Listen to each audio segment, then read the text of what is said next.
Okay, y'all, this is an update. This is something I forgot to tell you all when I made the previous video. If you have been watching the last few videos, it's been a little ghetto, okay? It's been a little ghetto, but I did say we were going to go back to business as usual, so here we are. So if you have been following my journey, I wanted to give you all a quick update of something I forgot to come back and tell you guys about one of my properties. A lot of you have been following the journeys with my investment properties, and one of the biggest ones was the Airbnb property. So I ended up buying an old house that was in a really nice neighborhood, but the house was run down. It smelled really bad. It looked really bad. But I showed the process of, sorry about that. I showed the process of purchasing the home, renovating the home, and then usually when I do that, I get tenants and put them in the home and just forget about it. But this time I wanted to try Airbnb. Airbnb has slowed down a little bit, but it's still going on in a lot of places. And if you're lucky and your property is in a really great space or a place, it's going to do well. So anyway, I flipped the property, which means that I renovated the property, and then I turned it into an Airbnb, so it's fully furnished. It's like for those of you who don't know what Airbnb is, it's like a hotel, but in a house. So instead of going to the big name hotels and just getting one room, you rent the whole house out, and the house is decorated and set up as if this is your home. It's like you live there. So you have washing machine, you have coffee, at least mine has the washer and dryer machine. You have coffee area, you have the washer and dryer, you have your bathrooms, everything is fully equipped. It's just furnished like a hotel, but it's a whole house. Usually it's a whole house. So anyway, I told you all that I was going to try out the Airbnb. I actually did this last December. My first guest, or at least I went live last December, right? December of 2023. We are now almost in December of 2024. It's almost 1 year since I've had my Airbnb, and I've learned so much throughout the journey. If you guys want me to do a whole video to tell you some of the pros and cons of being a Airbnb owner, I can do that. And I recently did a clean with me / tour of the Airbnb. I have been promising that video for ages, and I finally got the chance to do it. If you haven't seen it, please click the link below. I'll try to leave the link below so you can watch that.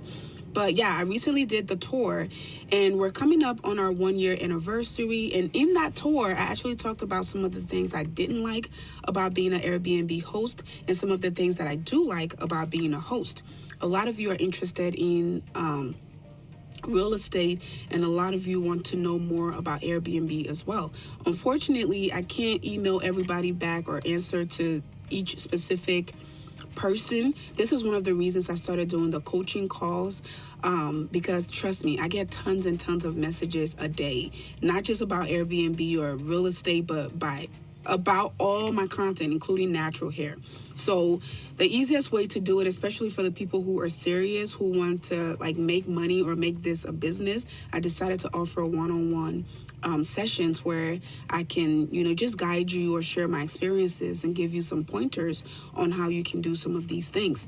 So anyway, I talked about some of the pros and cons, but in a video before that, I said that I was getting ready to either sell the property or keep the property and turn it into a long-term rental, but I wanted to know how much equity I really put in the property. So I wanted to possibly do a refinance. And in order to do a refinance, one of the things you have to do is appraisal. The appraisal just means the state comes, or the real estate people, they come and they check out the house. They do a whole tour from the outside, the inside, the roof, the foundation. They check everything out, and they will compare the house to other homes around the house, other homes in the neighborhood, and other homes closer to the house. They're called comps, or competition, competitive, whatever. They're called comps. I'm not a realtor, so I don't know all the fancy terms, but if you're a realtor and you know some of the terminologies, please comment below. So yeah, so one of the things you have to do is to appraise the home. So I did a video and I said that I was paying somebody to go and appraise the home. And the reason for that, again, when I initially bought the property, it was old and run down, so it didn't compare to the other homes.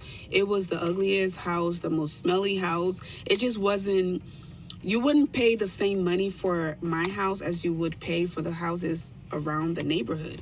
But when you buy the house, put some sweat equity, which means you renovate it, get it pretty to where it looks like the other houses in the neighborhood. Now, it could potentially be worth a lot more than when you started. And that's what the appraisal does. The appraisal will basically tell you the new value of the house. So I did that video and I said that I was going to come back and tell you guys the result. Not only of the appraisal, but how much, or if I was going to refinance the house. So this is that video. This is the update. I say all of that to say, this is the update to that video, right? So I did do my appraisal and the appraisal came back amazing, mind-blowing. And I was really nervous because there can be discriminations when it comes to these things. I've heard so many horror stories of families trying to sell their house, especially family with, you know, my skin color. If I'm being honest, they have to go through certain lengths to get the full value of their homes because of discrimination. So I don't know if I got lucky or I was just blessed to have a fair appraiser. He appraised the home and the home is now worth the same as the other homes in the neighborhood.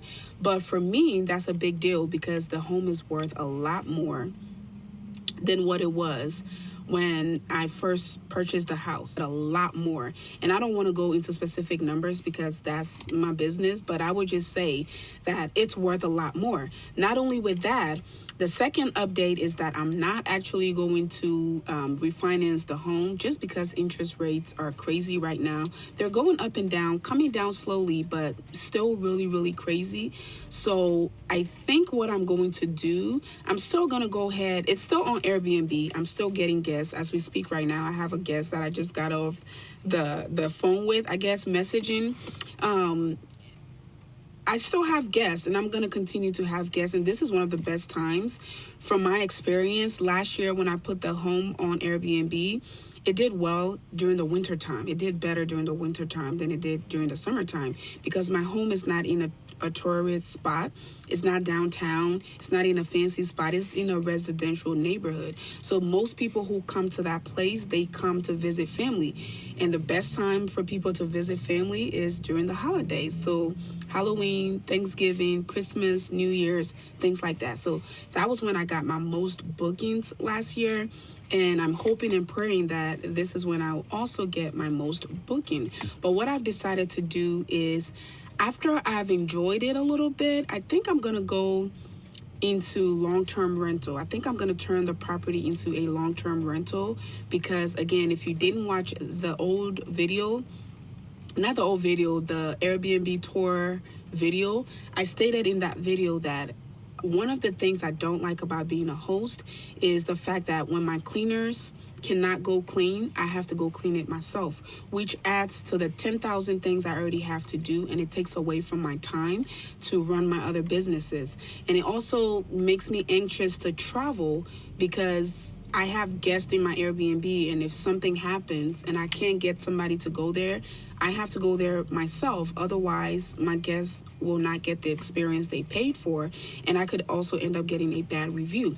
So dealing with that, I don't think I want to do that for too long. And I know I can hire a lot more people, but it's a long story. And so I think in the future, I'm thinking about turning it into a long-term rental. So with that, that's going to be maybe early next year or something like that. But that is the update, y'all. If you want to know more about the Airbnb or real estate in general, leave your comments down below. Let me know what you want to see next. And as I said, we're back to business as usual. If you have any interest in any of this stuff and you would like some pointers, comment down below. But if you want me to walk you specifically through details, then you can book a one-on-one coaching call with me. All right, see you guys in the next one. Bye.